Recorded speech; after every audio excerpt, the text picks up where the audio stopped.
D.C. Then there are other things that the Trump administration doesn't want in the news that are kind of a little bit below the radar, and we want to bring these important stories to you because the DOJ is losing again. A federal judge in Minnesota is quashing efforts to misuse subpoenas at top Democrats there, Walz and Frey, saying these are abusive and retaliatory. And all of this is basically trying to criminalize those elected lawmaker and governors, positions about immigration. The ruling notes that initiating a criminal investigation to harass opponents or coerce them into taking official action is a, quote, blatantly unlawful and unethical use of the grand jury process. So what you see there is a judge saying the Trump DOJ is breaking the law. Many of these revenge cases have sputtered out or met these kind of scathing rebukes. The DOJ still pressing on, and it's trying to get other cities through carrot or stick to join in the immigration agenda. We've seen an increased ICE presence, of course, in some cities, but Minnesota is a place where Trump basically lost and was beat back by the combined power of protest and other lawful pushback, including what I just showed you, that the governor and the mayor there decided to basically lead their constituents the way they chose. The Attorney General Blanche slamming Chicago officials on similar grounds today. It is shocking. It is shocking that leadership want nothing to do with any help from the federal government. And the governor, what's he saying about it? He's probably going to come out and criticize President Trump.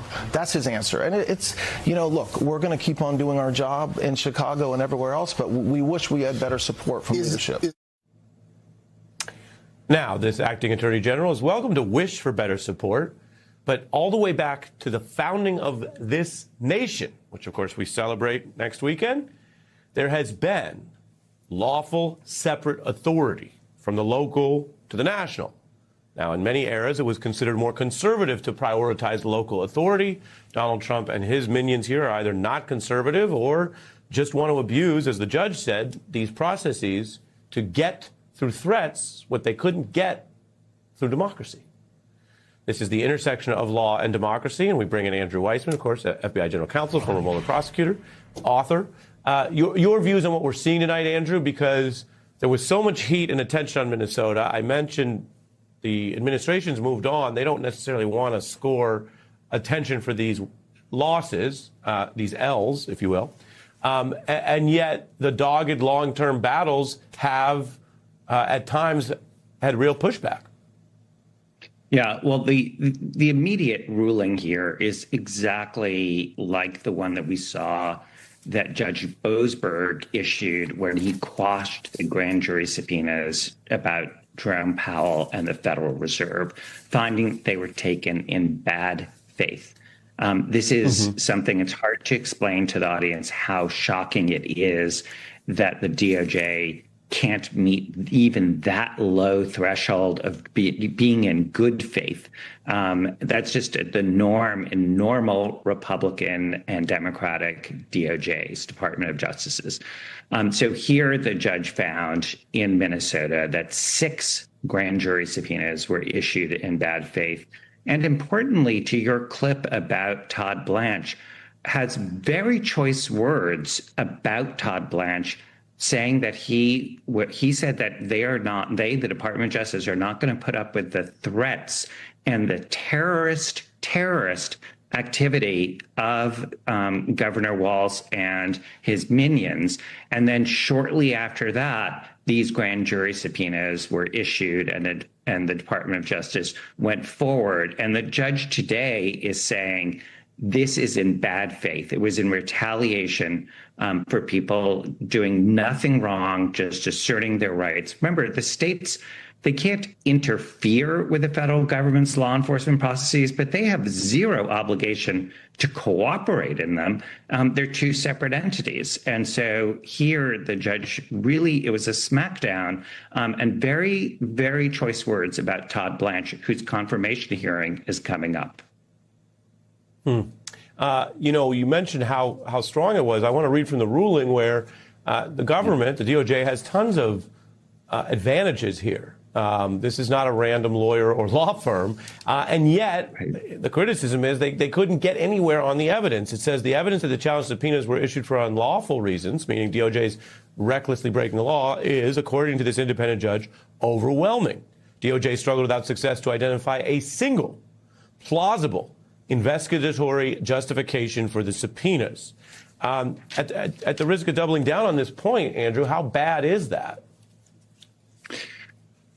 This is something that I served for 21 years in the Department of Justice for Republican and Democratic administrations. There is a lot of real crime to investigate. And you go after that. Now, sometimes you make a case, sometimes you don't make a case, but you're trying to bring a righteous case and you're engaging in a righteous investigation. Under normal administrations, that's what happens, and no judge says you don't have the ability to issue a grand jury subpoena. It's such an easy thing to do. Between the Judge Boasberg decision saying that investigation into the Federal Reserve was retaliatory and against the law, and now this, it is such an indictment of the Department of Justice and the Trump administration writ large. But again, I really think it's an important focus because we now have Todd Blanche coming up for his confirmation to be the Attorney General, and it is impossible to read this.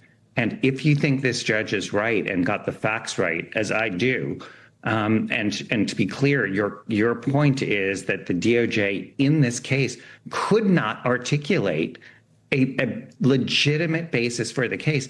That is one more reason that Todd Blanche, I think, should have a really hard confirmation battle, because how is he going to defend what the Department of Justice has done under his leadership? Yeah, I think that's fair. And again, that's a nonpartisan point. You have some retiring Republican senators who've been a little more voluble. You have some who were more upset about this happening to Jerome Powell than other individuals.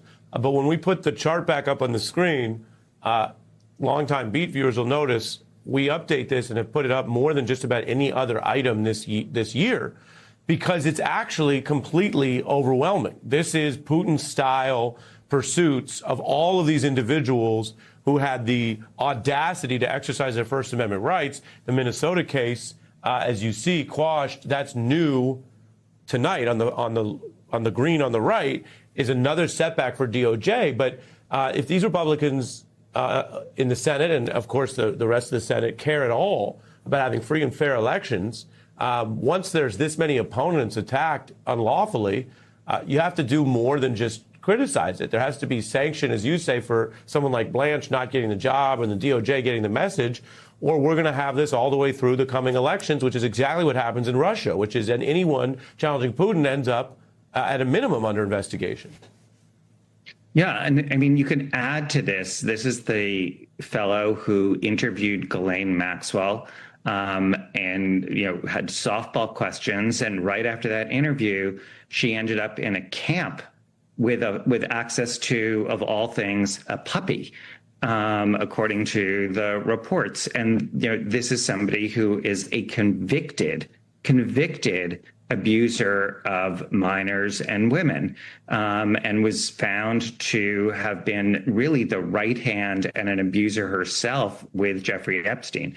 That's also under his watch. You have on that chart 6 members of Congress who this administration, under Todd Blanche's leadership, they sought to indict them for, as you said, exercising their First Amendment activity in actually speaking out and saying what was true about the fact that people in the military have an obligation not to follow illegal orders. Remember that, illegal, they weren't saying don't follow legal orders. And so there's such a litany of issues for Todd Blanche. And I totally agree with you that if confirmed, it is really saying the Senate are giving a stamp of approval for this kind of conduct going forward. And that's the kind of thing where, the Senate, you would hope, would think about sort of the goose-gander problem. If they're going to think this is appropriate for the DOJ to do in a Republican administration with respect to Democratic members of Congress, would they really think that's appropriate in the reverse situation where a Democratic president were doing this to Republican members of Congress? Of course not. It's just inappropriate under any democratic rules of the game and rules of the law. Yeah. Andrew Weissman, thank you for your clarity and the breakdown. One question here is, what are Democrats in Congress doing about it? Well, we'll ask Senator Booker next.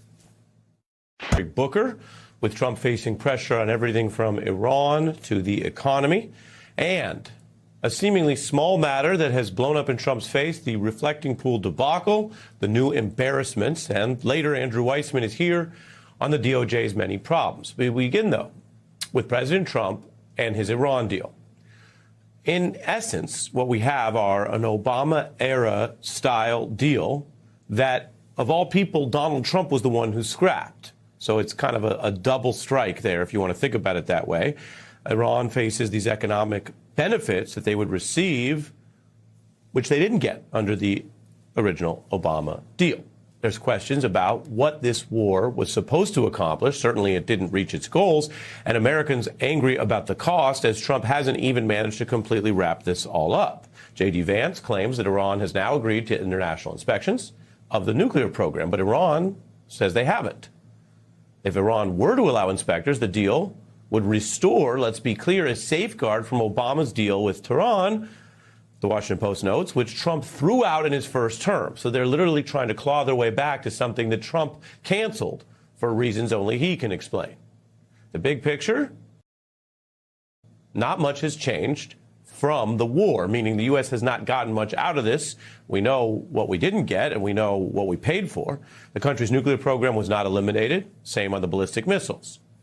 And while it's easy to look back and do Monday morning quarterbacking, the fact is that Iran's aging authoritarian regime has been replaced by a younger hardline authoritarian regime. It's not only endured, many analysts say this is worse than where we started. The proxies are a threat, and conservatives and MAGA voices are hitting the Trump deal now that it's, over these many days, become clear what it is and what it isn't.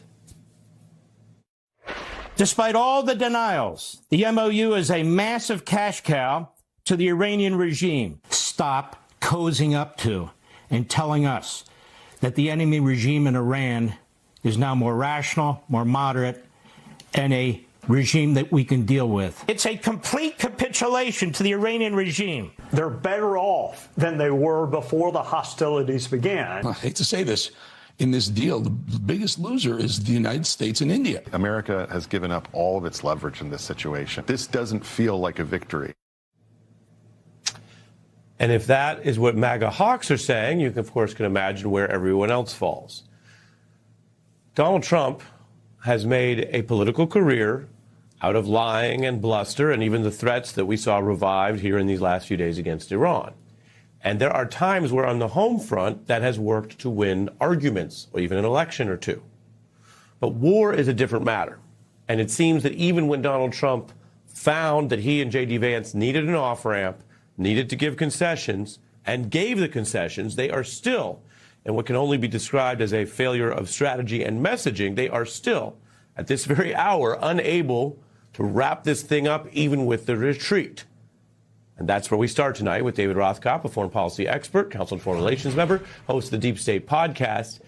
David, this thing looks worse as it goes on, and we can't say from a reporting perspective that it's set and done and over, can we? Your thoughts tonight? Well, it looks worse as it goes on because it gets worse as it goes on. It's very clear there's no real agreement, and J.D. Vance's mission is, if you will, in the language of the military kind of operation, put lipstick on a pig, right? Because this war has cost thousands of lives, cost 13 American lives, cost American bases and materiel, probably has already cost $130 billion to the U.S. May long-term costs be something in the neighborhood, according to one Harvard expert, of about $1 trillion with interest payments and higher costs and so on and so forth. And Iran is strategically stronger now. The countries in the region have sustained $60 billion in damage. And of course, the deal we're getting looks a lot like we are on our knees pleading for a deal. You know, during the JCPOA, which you mentioned, Iran got no cash until there was actually a deal. In that case, the cash they got was assets of their own that were freed up. It was about $30 billion in total after the deal got done. But in this case, today, the Treasury Department said we're going to lift sanctions on oil, which should net them something like $10 billion over the next 60 days. There's a $300 billion rebuilding promise in this deal. There's probably $24 billion in assets being relieved. This is many, many multiples of the cash that Iran would have gotten on the last deal, and they're getting it now before they promise anything. There's just one, you know, if you may, there's just one positive way to look at it. And that's, you know, maybe we'll call that Operation First Rule of Holes. Trump was in a mess. He had no way out of the mess. And putting lipstick on a pig is the only way that he, with his ego, can live with this. And frankly, given how bad the war was, maybe, you know, maybe we ought to be grateful and grit our teeth and move away from what was a catastrophe. What does it tell you, David, that from Trump on down, including Vance, they don't seem to know where the lines are and what they have? I mean, that's come across, as I mentioned, in the messaging, let alone the substance. Well, look, this administration effectively shut down the NSC. It got rid of its nuclear experts. Most of our high-level diplomatic posts around the world are empty. The president doesn't like to have experts. The people he's had negotiating this, Vance, Witkoff, Kushner, are not nuclear experts. This is very, very complicated stuff. So basically for Trump, it just comes down to, do I look okay? You know, can I make it look like this is a win? And the problem is he can't control himself. The very, very first paragraph of this short MOU was the sides won't threaten each other. And before the MOU was signed, Trump started threatening Iran. And so, you know, he's clearly very ambivalent about this because he hates to look weak. But I think he knows that despite everything he says, Iran holds all the cards. The U.S. is not going to go back to war with Iran. And the Iranians know it because there's no political will in the U.S. 70% of the American people are against this war. In the moment I have left for you, 60 to 80 seconds, largely the markets have shrugged this and other bad news off under the view that it'll eventually get worked out. Is that sort of cautious optimism still, as of this hour, in your view, well placed? I don't think the markets are making a rational analysis of what's going to happen. I think the markets, people who are playing the markets, are making an analysis of what they think other people will bet over the course of the next couple of weeks. I think they think people will bet this is getting a little better. And I think that in terms of the longer term issues, that's not going to have the effect that it probably ought to have in the course of each day's trading. Yeah, because that's just one of the, again, we look at the reality indicators and, as you said, getting Donald Trump away from his endless, warmongering ego games and just getting us out of this thing is better than continuing this thing, which is a separate point than how bad this thing was done and whether we ever needed to start it. And so you have that kind of mood globally. But again, we're watching all of it, David. Thank you for being here. I've got a lot coming up. So our thanks to David. Senator Cory Booker standing by, a big player on all these issues. And we're going to talk to him live. Andrew Weissman is here. But next we go to the $14 million that Trump blew on the reflecting pool. Donald Trump's problem is what he thinks is important, the pool drama. $14 million to renovate the reflecting pool that now has these algae problems and has turned green. A monumental mess outside the Lincoln Memorial. The president says work is being done to fix the reflecting pool after green algae and peeling sealant appeared last week. National Park Service workers scrambling to fix the iconic reflecting pool. It might be the worst pool party ever. President Trump says the reflecting pool will probably need to be drained again. Trump now claims that vandalism is to blame, but he's provided no evidence. The president claimed that some of them were pouring toxic chemicals into the water. They say they were just touching the paint. It is embarrassing to have the wartime commander-in-chief floating theories that charitably have no evidence or sound like they're false to make up for the way that the pool problem is not getting any better. Meanwhile, D.C. Attorney Jeanine Pirro says she will work on the vandalism theory and issued a citation to a cyclist arrested. This is a former Olympian who said they didn't harm the pool. I didn't vandalize anything. I reached in there. I was able to grab a peeling piece. It was attached to the bottom. I didn't remove anything. In other words, being a person in Washington walking around and touching the pool is not the same as, of course, sabotaging it. Trump says toxic chemicals were poured in the water, though. Park workers did add hydrogen peroxide to the water, but that was on government orders to try to stem the algae problem. The conservative-leaning Wall Street Journal has noted hydrogen peroxide can also be used as a paint remover. I am joined now by Juanita Tolliver, an analyst and author of A More Perfect Party. We don't pick the stories all the time. This is a real thing in America. What does it tell you about Trump's priorities right now?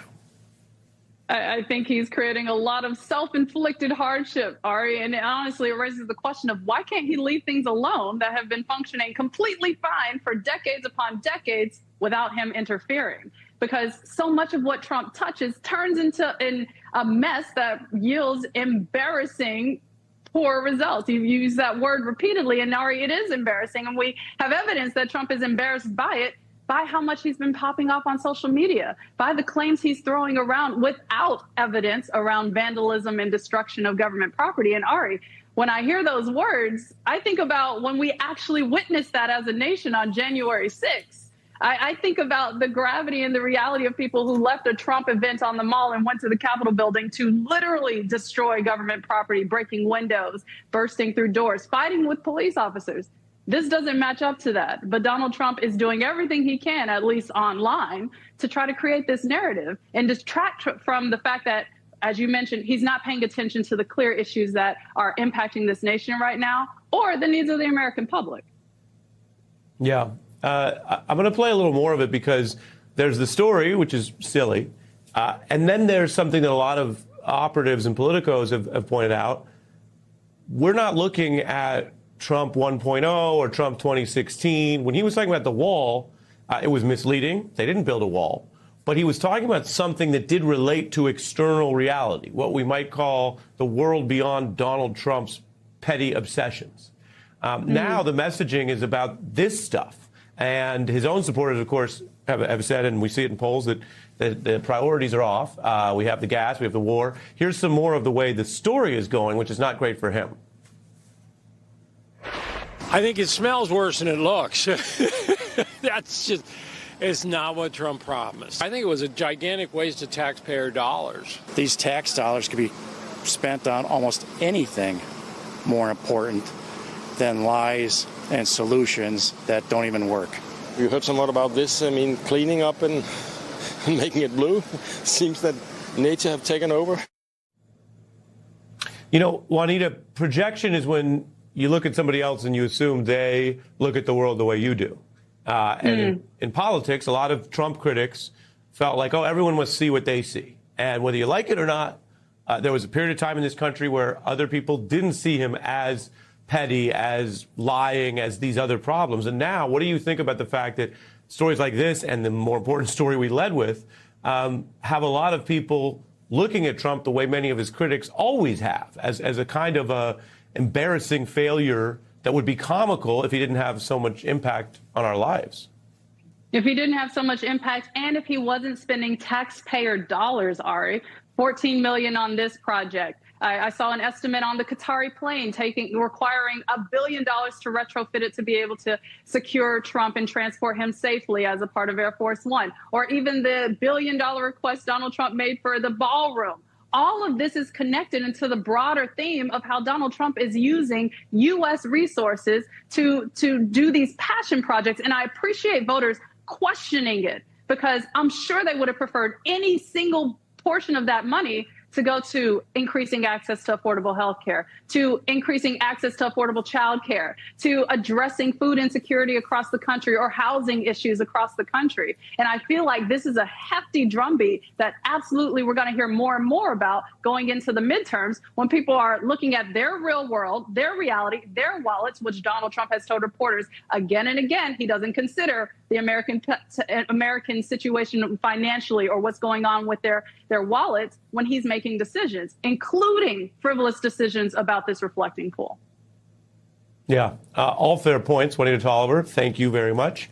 We have Senator Cory Booker standing by. It's a newsworthy guest, and he's going to discuss, among other things, why Trump has gone basically full Obama. The Iran deal. Welcome back. Thank you so much. It's good to be on, Ari. Senator, let's look at the history. Here was Trump on the Obama deal.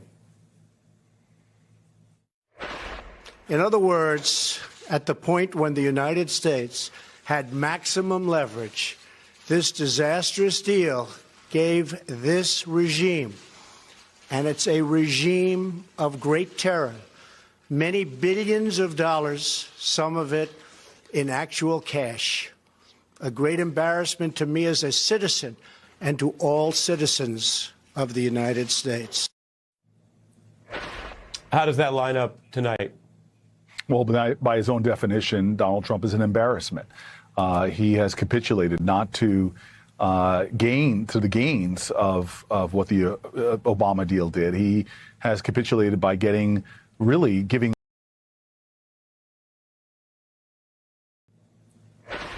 How does that line up tonight? Well, by his own definition, Donald Trump is an embarrassment. He has capitulated not to the gains of what the Obama deal did. He has capitulated by giving Iran everything that they wanted. Again, look at this deal. Disastrous deal gave this regime, and it's a regime of great terror, many billions of dollars, some of it in actual cash. A great embarrassment to me as a citizen and to all citizens of the United States. Dollars, and we're left with nothing, no specifics, no deal, no inspections, nothing. And let me make a prediction that I am very confident in. 60 days are going to pass by, and they will not have any kind of deal. And he'll be saying, oh, we're just extending it, kicking it down the curb, just like he has done with every other kind of deal that he has not been able to accomplish. Do you think that's a specifically duplicitous strategy? Because all the hard stuff is later. And if it gets worked out, sometimes diplomats, I would say other administrations in both parties have been entitled to more good faith than we can credibly cover them because the president lies all the time. But there are times when diplomats say, we're going to deal with this later for good reason. And we've seen that in the Mideast process with Israel-Palestine. Here, are you suggesting, though, that this is duplicitous from the start on the side of the Trump administration? Yeah, he's the Don of duplicity. And let me explain why. He got himself out. He led the most powerful nation on the planet Earth into a stalemate with the Iranians, where we were still inflicting pain on them, but they were inflicting pain on the global economy. He was months before midterm, and now he found himself in a crisis with the American people, both sides of the aisle, saying enough of all of this. He couldn't get out of that, so he's created some kind of fiction. He is lying to the American people, saying, hey, we won here. We got some kind of great deal here. But most of the world, including here in the United States and in Iran, know that he actually lost and capitulated to an Iranian regime. They checkmated him, and he is now the big loser, and now he continues to lie about it. And I have 1 minute left, Senator Booker. I mentioned how the DOJ is facing setbacks in court in Minnesota and elsewhere. Do you think there's anything else the Congress should do, particularly going into the midterms, to try to better stop what appears to be, according to this judge, illegal efforts to harass opponents with grand jury subpoenas and worse? This is not the DOJ anymore. It's not the Department of Justice. It's DOI, Department of Injustice. Look at what they're doing. They're using our precious resources that should be going after gang cartels, doing national security, going after the most worst criminals there are. And what is Donald Trump using millions and millions of dollars of the DOJ resources to go after his perceived political enemies with very little to show for it, frankly?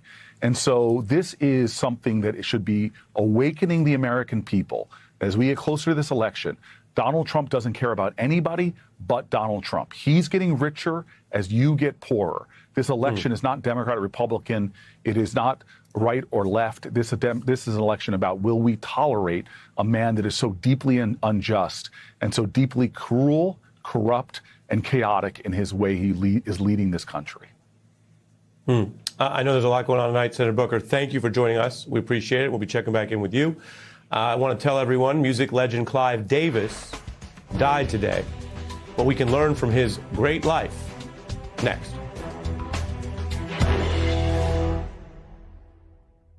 Save up to 60% on select installed styles of beautiful new carpet or flooring from Empire today. We'll beat any competitor's offer, guaranteed.